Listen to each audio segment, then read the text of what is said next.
Hey, this is Rob, and welcome to another Folly Coffee Quick Hitter. Let's go! 1, 2, 3, 4!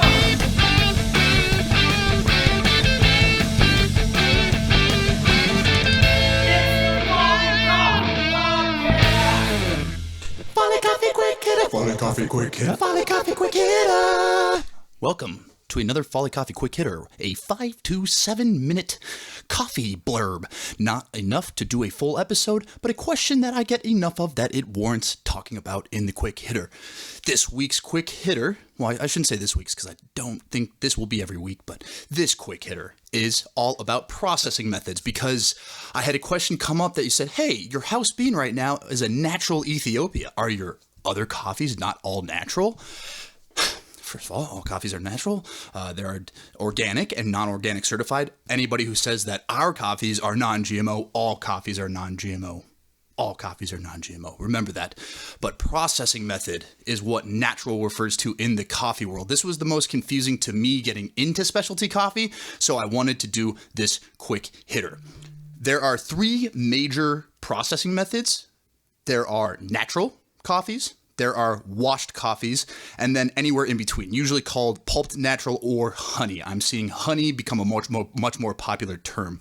But the one people get most confused about is natural, because outside of coffee, natural simply refers to that it's like, it's a natural product. It's of nature. And so people apply that to the coffee world and go, oh, this is a natural coffee. It's like kind of like organic and good for you. But natural is a processing method. And what that means is a coffee bean is the seed of a cherry. This is not the proper terms, but for visualization purposes, we're going to go with that. By the way, the fruit of the cherry is called cascara, if you're seeing that pop up. But coffee bean is the seed of a cherry. You need to remove the fruit of the coffee to get the bean. The bean has a mucilage around it, the fruit, and the skin. And so in the natural process, you simply pick the cherries when they're ripe, you place them on a raised bed in the sun, and the sun naturally dries out the fruit of the cherry so it easily falls off and you're left with only the coffee bean. That's why this is called the natural process. And with this process, typical flavors that are associated with this are very fruit-forward coffees. For instance, our house bean right now is a natural Ethiopia Guji. What that means, it comes from the Guji region of Ethiopia, and it's a natural processed coffee. And so because it's natural processed, especially in this region, it has very big blueberry notes. So if you've ever had a natural coffee and you're like, this is really fruity, they must have added fruit or natural fruit flavors. No, it is a natural process. You're going to get very fruity flavors. Now, the natural coffees I've had that don't come across as super fruity tend to be from Brazil. But I am to understand that a lot of the naturals in Brazil are actually honey processed or pulped naturals. So that's a perfect segue into the next one. So when you see natural, think very big fruit-like flavors. This can range depending, and the reason this happens is because the sugars of the cherry ferment naturally in the sun, imparting these fruit flavors into the coffee, almost like wine-like, like very big blueberry, like raspberry sometimes notes. On to the next one, pulped natural, or as many growers are starting to call it, honey process. This process is where you remove the skin of the cherry, but you leave the pulp. So on the bean, you've got the mucilage, which is the worst word in coffee, but it's very accurate. The mucilage around the bean, and then you leave the pulp on there, and you allow that to ferment in the sun. This is a very popular process in Brazil, and most of the honey processed pulped natural coffees that I have tend to have like a very nutty flavor. And this is mostly because it's usually coffees from Brazil, and there is experimental fermentation processes that are going on that are changing this flavor profile. But whenever I see honey processed or pulped natural, it's usually a Brazilian or South American coffee, and you tend to get that like nutty, chocolatey profile. Our Classic Joe has used a lot of honey processed pulped natural coffees because we like that nutty chocolatey profile for the Classic Joe. The third and final major processing method is washed. And this one also confuses people where they're like, wait, my coffee is washed?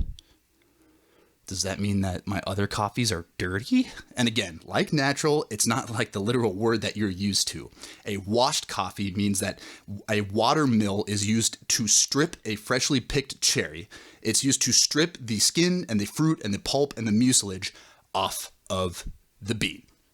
And this, you typically get very clean, bright flavors. I tend to think of like the brightest coffees like coming out of Kenya. You see a lot of fully washed Kenyans. It's very rare to see a coffee out of Kenya that is not fully washed because they're known for those super bright, like grapefruit, very citrusy flavors. So when I see a washed coffee from Africa, I'm going to be thinking, especially if it's high altitude, I'm thinking like bright, citrusy, grapefruit, like lemon-like flavors. And so you're going to get much cleaner flavors, less of the fruitiness and more of like that citrus, bright, clean flavor. And now there are a bunch of other processing methods. I'm going to bring up one more and finish this quick hitter, and that is anaerobic fermentation. This one's interesting where you actually my understanding is you remove the skin and then you put it in an oxygen-free environment. So you actually seal it in these tubs and allow it to ferment in an anaerobic environment without oxygen. And that I've had like some of these like silky smooth, like very, very fruity, interesting flavors. So when you see coffees described in this way, natural, washed, honey, doesn't mean it's using honey. It doesn't mean it's like an all natural coffee. It doesn't mean it's like washed. These are processing methods. And so log that information in your head as you're tasting and start to associate flavors with processing methods. That's the quickest way to start learning more about coffee and what to expect. That is this quick hitter. Have a wonderful 4th of July. Well, technically this is released Sunday, so hopefully your 4th of July yesterday was fantastic. Bye.